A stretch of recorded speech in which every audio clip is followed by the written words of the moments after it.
All right, folks, buckle up because today we're time traveling back to 2013 when the Pakistan Muslim League N, led by Nawaz Sharif, took the reins of Pakistan. This wasn't Sharif's first rodeo. The man had already done 2 stints as Prime Minister, so expectations were high. Over the next 5 years, the PMLN government navigated a roller coaster of challenges, from tackling terrorism to jump-starting the economy. They had their share of wins, launching ambitious infrastructure projects and pushing for economic growth. But it wasn't all smooth sailing. Corruption scandals, energy crises, and allegations of cozying up to certain institutions kept them on their toes. Let's get into it. The PMLN government also made some moves in the social welfare department. They launched programs like the Benazir Income Support Program, providing financial assistance to low-income families. Critics argued that these programs were plagued by corruption, inefficiency, and a lack of transparency. They claimed that the benefits rarely reached the intended recipients, and the programs themselves were often used for political point scoring. So, while the intentions might have been good, the execution left many wondering if these social welfare initiatives were more about optics than actual impact.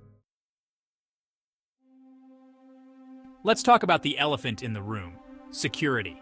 The government launched military operations against militant groups, particularly in the tribal areas, and made efforts to improve security in urban centers. While there were some successes in curbing terrorism, the PMLN's tenure also saw its share of high-profile attacks. The Peshawar school massacre in 2014, which claimed the lives of over 140 innocent children and teachers, shook the nation to its core. It was a constant balancing act, trying to maintain security while also upholding civil liberties. Remember that time Nawaz Sharif's name popped up in the Panama Papers? Yeah, not exactly a proud moment for the PMLN. The Panama Papers scandal, which exposed a trove of financial documents revealing offshore holdings of the rich and powerful, sent shockwaves across the globe. The scandal alleged that Nawaz Sharif and his children owned offshore companies and assets that were not disclosed on their wealth statements. This sparked outrage and accusations of corruption, tax evasion, and money laundering. It was a PR nightmare for the PMLN, and it ultimately led to Nawaz Sharif's disqualification as Prime Minister by the Supreme Court in 2017. Remember that energy crisis we talked about earlier?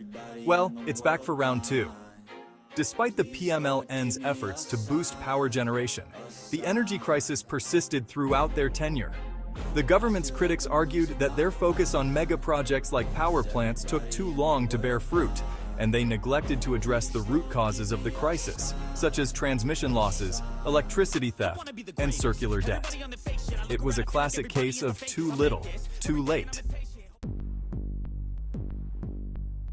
Running a country is no walk in the park. Critics accused the government of being bogged down by bureaucracy, inefficiency, and a lack of transparency. They argued that decision-making was centralized around Nawaz Sharif and his inner circle, and there was little accountability for ministers or government officials. This led to accusations of nepotism, cronyism, and a culture of impunity. It's like trying to run a marathon with your shoelaces tied together. You might eventually cross the finish line, but it's going to be a bumpy ride. In Pakistan, the relationship between the civilian government and the military is like a delicate dance. One wrong step can lead to disaster. During the PMLN's tenure, this relationship was often strained, with tension simmering beneath the surface. The PMLN government's attempts to assert civilian control over these areas were met with resistance, leading to accusations of interference and a power struggle behind the scenes.